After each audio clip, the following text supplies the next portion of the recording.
Hey everybody, welcome back to Video Mess. So, Tarek and continuing series on the MiSTer FPGA DE10 Nano project, and it's the last Thursday of the month. February has flown by, and you know what time that is. It's time to do the MiSTer Monthly News Roundup, where we talk about all the awesome things that happened in the month of February, and I'm telling you right now, it has been an absolutely stacked month filled with fun. And big thanks to our Thursday video sponsor, MiSTer Add-ons. I use all his hardware for all the captures on this channel. It's absolutely amazing stuff, and I'll leave a link to his website below if you need anything MiSTer related in the month of March. Now moving into Nintendo 64, I will have a full video on this tonight at 4 p.m, but morning is for news. Yesterday, FPGAZumSpass Robert uploaded a test core that allows for 480p output on Nintendo 64. We are playing Battle for Naboo right now, and you're going to see that there are not any interlacing lines on the screen. Now this is still a test core. Its incorporation within the overall framework of the core is still temporary, and there's definitely some fixes to be made in the future from FPGAZumSpass himself talking on MiSTer Discord. But seeing these games run on clean HDMI mode versus original, you can absolutely just see immediately the night and day difference of having the interlacing lines on the screen on MiSTer. Additionally, he's also released some updates to the core that allow for full Nintendo 64 running an NES emulator. This isn't so much just a little party trick to have fun. This actually helps to make sure all the CPU instruction sets are correct for the core and is an improvement on the bug fixing front as well. I did a video on this a couple days ago, and I'll leave a link in the description below if I remember, but I am notorious for not remembering anything like that. But this was just absolutely absurd to see. And there's been a lot of updates on Nintendo 64 in February, fixing bugs, bringing new games to us, but honestly, seeing these high resolution games that ran in 480i mode run in the clean HDMI out mode is nothing short of spectacular. It's a completely different look for the game, and I know a lot of you in the captures do not like the look of the interlacing lines. Obviously, if you move your Nintendo 64 over to a CRT television or a PVM, you're not going to notice those because interlacing was really meant for traditional raster tube televisions. But honestly, clean HDMI out mode is just so much fun to see. It makes games that already look incredible on the core look that much better, because when we are capturing an HDMI or playing MiSTer on our televisions, the interlacing can be a little bit ugly. This is definitely still work in progress, and I'll update it when it updates, but look for that video for today. Now moving over to the Sega Saturn side of things, SRG320 has absolutely been blowing up the month of February with core updates, and the great thing about his patch notes on GitHub is he references every specific game that an improvement should have. He does stuff on VDP1 and VDP2 and did a lot of stuff on the RAM and sound side of the core this month as well, and there was a lot of awesome changes, and I'm going to be having a lot more testing videos soon, including some of your viewer requests, so stay tuned for those. But the Sega Saturn core is definitely improved a lot in the month of February. There's still a few audio hitches here and there, but so many more games are running so much smoother, and there's been a lot of bug fixes to the graphics in the background on VDP1 and VDP2, and stay tuned for some more of those Saturn videos because I kind of go over the patch notes more in depth outside of the news episodes. But honestly, the Saturn core is just so much fun to play, and the progress has been so much fun to follow along with, and there's some games on the core that feel absolutely perfect to their actual hardware counterparts. Something like NBA Jam, last time I showed this to you guys, it had some sprite issues where there were black lines down all of the character sprites. Now it has been completely patched up, and it just looks like it should on real hardware. There's other improvements as well. Shining Force 3 used to freeze in battles when you would use any of the healing items or any of the magic. It would basically be almost impossible to get through your first battle. Now that is fixed. There's also been improvements on VDP1 and VDP2 for games like Bug, and a couple other ones that basically just make everything look better. And some games, probably your favorite of all time, like Quarterback Attack, pun very much intended, are now working on the core as well. And it's just been great to see all of this progress happen now that SRG320 seems to be in a better spot. There's definitely still work to be done on the Sega Saturn core, and I'm going to keep updating these videos as those updates come in, but it is in much better shape than it was at the end of 2023, and every update brings us more improvements, so I can't wait to see what comes next. It's been so much fun to follow along with Sega Saturn, and I'm sure March is going to be as busy of a month as February was. Now, one of my favorite things from the entire month is Shane's MiSTerCast program. I did a video on this last week, and I will leave a link in the description below as well. But now there is software to basically broadcast your computer's monitor over to your MiSTer FPGA and the Groovy MiSTer core, allowing you to have that output onto a CRT television or a PVM. It looks so great with retro-styled modern games. Something like Cash Cow DX here just looks incredible over on my PVM because it does have that look that should be on a CRT television.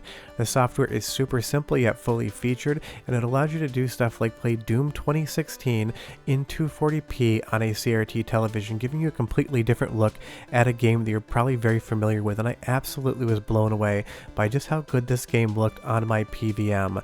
This is awesome software. It is still in version 1.0, and I know Shane is planning on doing more updates in the future to this thing, but even in its current situation, being able to watch Pete and Pete on my CRT television from my computer without having to get a DVD player or disc out was absolutely just one of the most fun things I've seen in the month of February. This is definitely an edge case use for MiSTer FPGA. Obviously, it's not a core running games. It is a core that allows video and audio ingest in to basically put onto a CRT television whatever you want, and it has been wild to see something like this happen, and I can't wait to see what other people do with the Groovy MiSTer core. It is here, it is fun, it's still unstable, but it's definitely worth checking out. And let's actually talk about the Groovy MiSTer core, because obviously that is what MiSTerCast is using. It's been a ton of fun playing around with Groovy MiSTer in February. It did come out before that, but I was just waiting to do some videos until it was a little bit more streamlined. And now there's so many different applications you can use for Groovy MiSTer. There's stuff for Supermodel, there's stuff for other popular emulators. And this is really bridging the gap between what MiSTer can do and can't, because you can do Groovy MiSTer, something like the Dolphin emulator, a system that MiSTer would never run and probably is not going to be on FPGA for a decade plus, or you can do stuff like MAME and play Violent Storm, a game that definitely could come to MiSTer, but just hasn't yet. It is just so wild to see stuff like this happening. Yes, it's MAME emulation, and all we're doing is broadcasting the video and audio over, but it is still a wildly fun and inventive use of MiSTer FPGA. And if you want to see some more Groovy MiSTer videos in the future, just leave me a comment down below and tell me about that. But going from one beat 'em up that doesn't work on MiSTer to one beat 'em up that now does, Jotego and his team release Vendetta, one of my favorite Konami beat 'em up games of all time. This is still in beta. You do need to be a Patreon member to Jotego to be able to play this, but it is here on MiSTer FPGA today, and I'm so happy to see more progress on the Konami front. I hope Jotego basically runs through all of their arcade boards in the year of 2024, because there is so much fun to be had, and there's so much love in these games. These are some of the games I grew up playing, and they're just so much fun to have. And while I do have a Vendetta arcade board in my closet, it's one more piece of hardware that I don't need to take out and hook up to my super gun the next time I feel like getting a few rounds of Vendetta in. It's just awesome to see all of these new arcade cores coming. Jotego's definitely been on a tear recently in the beginning part of 2024, and I can't wait to see what other games come to MiSTer. But you leave me a comment down below and tell me what's the one Konami game you'd love to see from Jotego come in maybe the next month or two, because I'm sure there's going to be a rapid release of some of these games because they do run on the same hardware.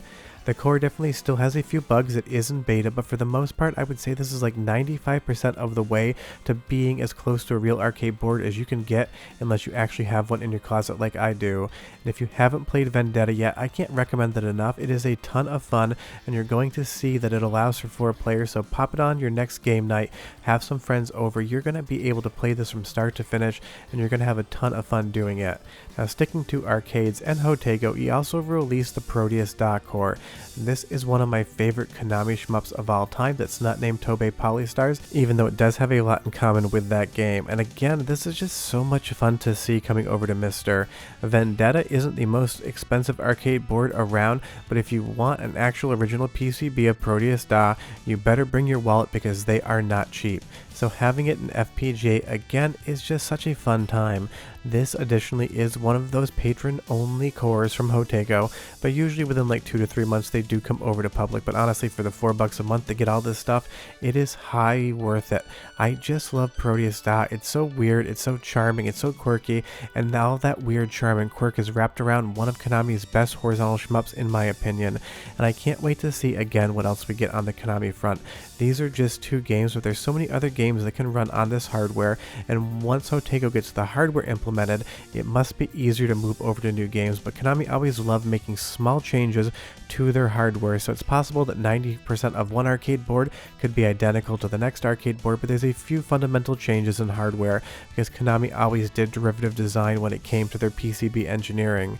But again, it's just so fun to see stuff like this. I even compared it to MAME, which is very good emulation, and it seems to be adhering 100% to what you would expect even in its beta format. So if you haven't played Parodius yet, I can't recommend enough you check it out.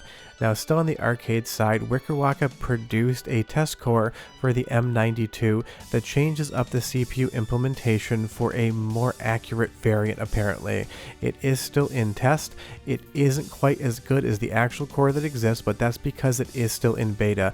But he is working on improvements to IREM M92, and that's a ton of fun because we haven't actually talked about that on the channel for a while. And I actually did an entire review video that I found in the don't forget to upload folder that I totally forgot to upload, so expect a review of this in the future once Wickerwaka gets that CPU implementation a little bit more buttoned up. And if you haven't played any of the IREM M92 games yet on your MiSTer FPGA, you have to check them out. There's so many good games in this collection. Honestly, In the Hunt's probably my favorite one of the entire story, but there's so many other great games on the hardware, you should definitely check it out. And big thanks to Andy D for sending over this capture of In the Hunt. He was checking out the core when it first came out, and he's the one that played this right here. But hopefully in the next month or two, you're going to see even better performance and more fun out of the IREM M92 core, and who would ever complain about that? Now moving over to the hardware side, MiSTer Add-ons just released a new batch of his aluminum passively cooled cases. I have two of these, the pink one and the black one, and I absolutely love them, and I've been using them on my hardware the entire time. It's not just the pork shop sponsors the channel and these videos, it's also that these are just really fun cases that look great next to your television. My wife lets me leave my MiSTer next to mine, which means she must love the color and the design of the object. So if you do need a case, they are in stock as of the making of this video, but they usually move fast. And once all of the new I/O boards, digital and analog, come out from MiSTer Add-ons as well, I'll be doing some review videos on those because it's going to be fun to check out the differences. Now speaking on the case side of things, Todd from RetroFrog just released his keyboard case printable designs, so you can do an entire keyboard case with a full MiSTer FPGA inside of it and really treat the MiSTer like a computer. Now I'm not the biggest user of the computer cores, x68000 I do play, but AO486, stuff like the Amiga, is not really the direction I spend my free time on MiSTer, even though I do think they are fun. But if you're a big computer core consumer, this might be a really fun thing to print and check out. I'll leave a link in the description below. But if I had to pick one thing from the month of February that I love more than anything else, it's gotta be MiSTerCast from Shane Lynch. This is just nothing short of magic feeling. Being able to play something like Doom 2016 on my PVM, being able to watch old television shows, being able to broadcast anything I want into my MiSTer and then back out with that clean RGB analog has been so much fun to see. And like I said, it's not just great for gaming, both retro and modern. Anything that lets me watch Pete and Pete on my MiSTer FPGA on my PVM's got a 10 out of 10, and I was so glad to see all the love for Pete and Pete. But that's the news for February, and stay tuned for that 480p Nintendo 64 video today at 4 p.m. But I'll see you next time. Bye bye.